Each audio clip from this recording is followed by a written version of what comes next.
आपको बता दें, भ्रष्टाचार को लेकर एक्शन में सीएम धामी नजर आ रहे हैं। जीरो टॉलरेंस की नीति को और सख्त करने के आदेश सीएम की तरफ से दे दिए गए हैं। मुख्य सचिव सुखबीर सिंह संधू ने सभी विभागों को पत्र लिखा है और भ्रष्टाचार पर कर्मचारियों और अधिकारियों पर कार्रवाई होगी। अगर भ्रष्टाचार हुआ तो नपेंगे बड़े से बड़े अधिकारी। तो सीएम धामी अब सख्त नजर आ रहे हैं और मुख्य सचिव सुखबीर सिंह संधू ने सभी विभागों को पत्र लिखा है। उनका कहना है कि अगर भ्रष्टाचार पर कर्मचारियों और अधिकारियों पर अगर कोई भी संलिप्तता पाई गई अगर कर्मचारियों की, तो आगे आने वाले समय में बड़ी कार्रवाई होगी। अगर भ्रष्टाचार हुआ तो बड़े से बड़े अधिकारी नप सकते हैं।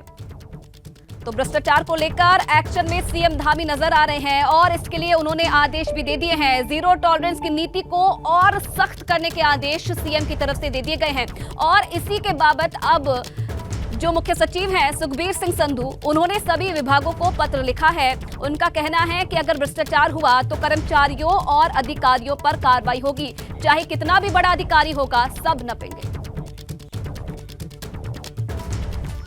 और चलिए अब पहाड़ प्रभात की शुरुआत करेंगे बड़ी खबर के साथ। जोशीमठ से बड़ी खबर आपको बता दें, विस्थापन को लेकर पीपल कोठी में विरोध शुरू हो गया है। स्थानीय लोग कर रहे हैं विस्थापन का विरोध। जोशीमठ के लोगों को विस्थापित करने पर ये विरोध कर रहे हैं। जोशीमठ में 5 जगहों पर विस्थापन पर स्थानीय लोगों को विरोध देखने को मिल रहा है। तो ये बड़ी जानकारी मिल रही है। विस्थापन को लेकर पीपल कोठी में विरोध शुरू हो गया है।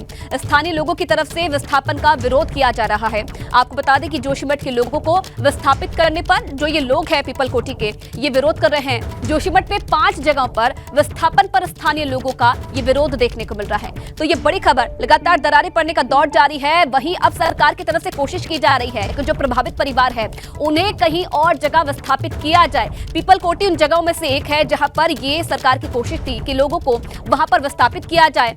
अब पीपल कोठी के जो लोग हैं वो विरोध कर रहे हैं। इसे लेकर स्थानीय लोगों की तरफ से ये विरोध प्रदर्शन देखने को मिल रहा है। जोशीमठ में 5 जगहों पर विस्थापन पर अब जो स्थानीय लोग हैं उनका विरोध प्रदर्शन देखने को मिल रहा है।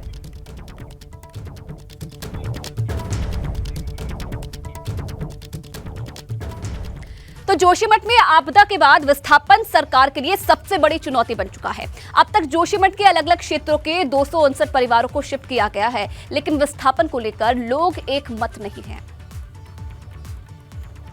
तो विस्थापन सरकार के लिए बड़ी चुनौती बन चुका है। अलग अलग क्षेत्रों में कई परिवारों को शिफ्ट किया जा चुका है। जोशीमठ के लोगों का विस्थापन करना सरकार के लिए सबसे बड़ी चुनौती बना हुआ है।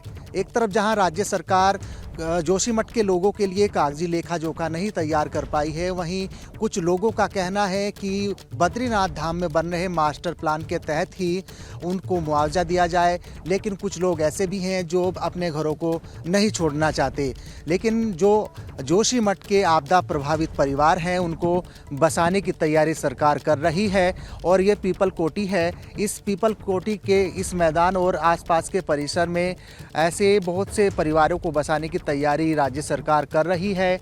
लेकिन बहुत लोगों का एक मत नहीं हो पा रहा है, क्योंकि कुछ लोग कह रहे हैं कि सरकार वन टाइम सेटलमेंट करे और कुछ लोग कह रहे हैं कि सरकार बद्रीनाथ धाम में बन रहे मास्टर प्लान के तहत उनको मुआवजा दे।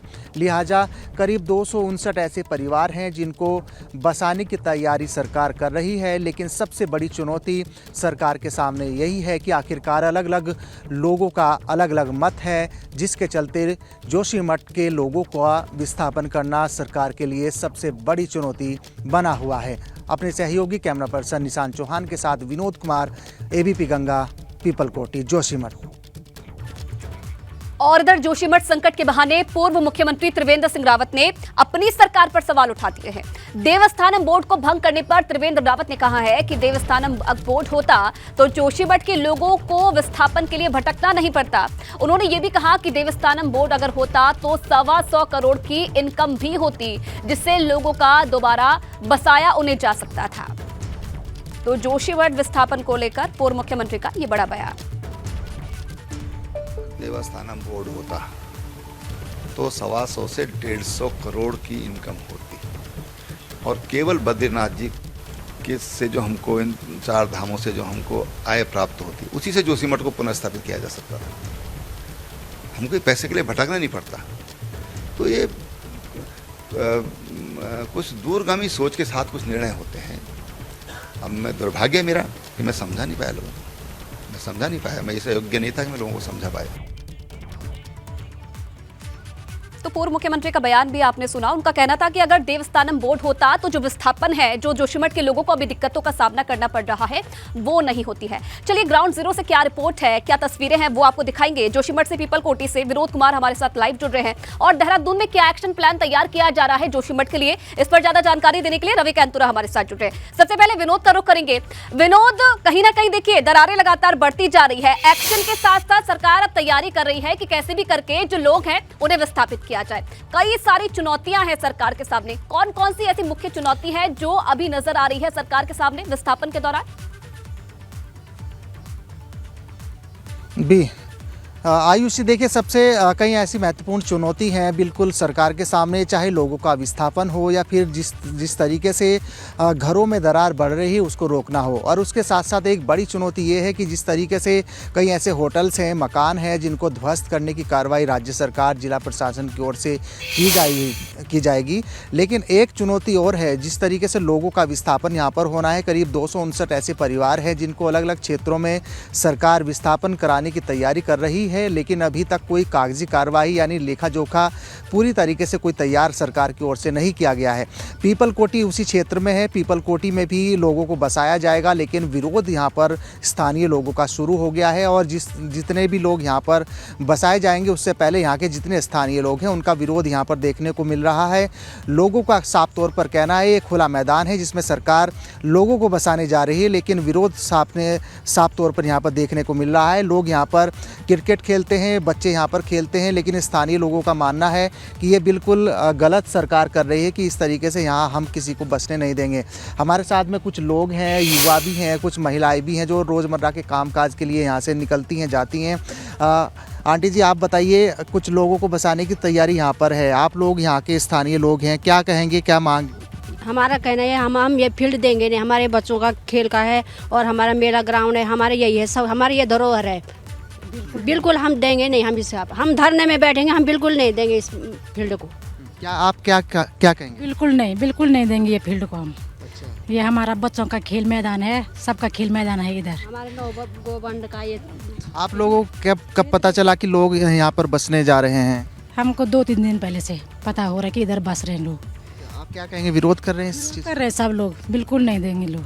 आप क्या कहेंगे भाई साहब? और जिस तरीके से रोज़ आप खेलते हैं यहाँ पर, अब सरकार इस मैदान में लोगों को बसाएगी, किस तरीके से ये मैदान भी छूट जाएगा आप लोगों का? सर, सबसे पहले तो प्रॉब्लम ये है कि यहाँ पे हमारे पास ग्राउंड नहीं है। पहाड़ी क्षेत्र होने के नाते यहाँ पे ग्राउंड की बहुत कमी है। बड़ी मुश्किल से आप देख सकते हैं एक बड़ा सा ग्राउंड है हमारे पास। उस पर भी अगर गवर्नमेंट यहाँ पे परमानेंट यहाँ पे रेसिडेंट लाइक आएगी जोशीमठ के, तो फिर लोकल्स को भी काफ़ी प्रॉब्लम होगी। और हमारे जो युवा हैं जो यहाँ से खेल के जाते हैं, फुटबॉल होता है हमारे यहाँ पे, क्रिकेट होता है, तो उस पर भी बिल्कुल कहीं ना कहीं विरोध, देखिए लोगों का अपना अपना तर्क है। देखिए विरोध बिल्कुल साफ तौर पर लोगों का दिख रहा है, लेकिन रवि, एक तरफ तो विस्थापन की तैयारी है जोशीमठ में लोगों की, तो दूसरी तरफ पूर्व मुख्यमंत्री का ये बयान कि अगर देवस्थानम बोर्ड होता तो जो दिक्कतों का सामना भी करना पड़ रहा है सरकार को, वो नहीं होता। कैसे देखा जाए पूर्व मुख्यमंत्री के इस बयान को?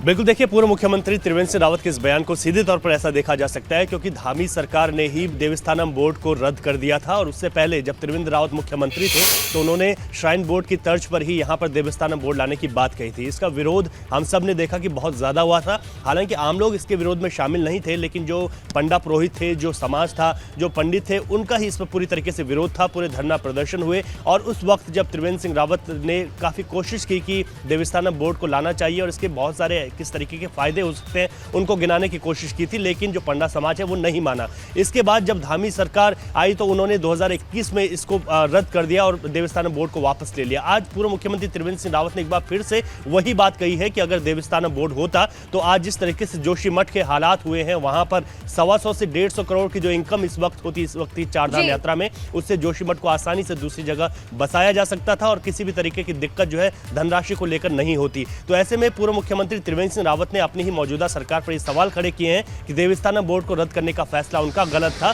और पूर्व मुख्यमंत्री त्रिवेंद्र सिंह रावत ने यह भी कहा कि वो उस वक्त लोगों को नहीं समझा पाए कि देवस्थानम बोर्ड का आखिर क्या महत्व है और इसके आने वाले वक्त में जो दूरगामी परिणाम है वो क्या हो सकते हैं। उन्होंने इस बात को अपना दुर्भाग्य भी बताया। खैर, इस वक्त जोशीमठ का जो संकट है वो सबके सामने है। सरकार की ओर से पूरे प्रयास किए जा रहे हैं कि कैसे जो है वहां के लोगों को पुनर्स्थापन, राहत बचाव के कार्यों को अधिक से अधिक किया जा सके, जो सबसे बेस्ट जो वहां के लिए लोगों के लिए हो सके वो तमाम चीजें किया जा सके। इसके लिए 2 समितियां पहले से ही बनी हुई हैं, जहां पर शासन स्तर पर यहां के लिए पूरी एक रणनीति तैयार की जा रही है कि किस तरीके से पूरी जो ड्राफ्ट तैयार करके जोशीमठ को एक नया जोशीमठ बसाना है। लेकिन जिस तरीके से अब जहां पर बसाने की बात हो रही है, जो पीपल कोठी एक जगह उसमें से चिन्हित की गई है, वहां का जो विरोध है उन चुनौतियों से भी सरकार को निपटना होगा। एक बात जो हम लगातार कह रहे हैं कि 4 महीने बाद ही चारधाम यात्रा शुरुआत हो जाएगी। बद्रीनाथ का जो प्रवेश द्वार है वो जोशीमठ है। इस वक्त जो यहाँ से जो बाईपास हेलंग से बन रहा है उसके निर्माण कार्यों को रोक दिया गया है। जोशीमठ की जो सड़कें हैं, जो पुरानी सड़कें जहां से बद्रीनाथ की यात्रा होती है, वो धंस रही हैं। तो ऐसे बड़ी चुनौतियां सरकार के सामने हैं कि जोशीमठ के लोगों को बचाना है, वहां के लोगों को पुनर्स्थापित भी करना है और इसके साथ ही साथ चारधाम यात्रा को भी चलाना है। बद्रीनाथ जाने वाले यात्रियों को भी सुविधा होनी चाहिए और इसके साथ ही जो सड़क मार्ग है वो दुरुस्त होना चाहिए। तो इस वक्त चुनौतियां बड़ी हैं, समय कम है, लेकिन सरकार की ओर से कोशिशें हैं कि तमाम इन चुनौतियों से निपट पाएंगे। लेकिन फिलहाल अभी जो सड़कें धंस रही हैं जोशीमठ में, जो बद्रीनाथ का हाईवे है और जिस तरीके से वहां पर कहीं ना कहीं देखिए अपनी ही सरकार पर सवाल उठाते हुए नजर आ रहे हैं पूर्व मुख्यमंत्री। अब देखने वाली बात है जितनी भी चुनौतियां हैं सरकार के सामने, उनका निपटारा कैसे करती है सरकार। बहुत धन्यवाद आपका भी रवि और विनोद, आपका भी तमाम बातचीत करने के लिए।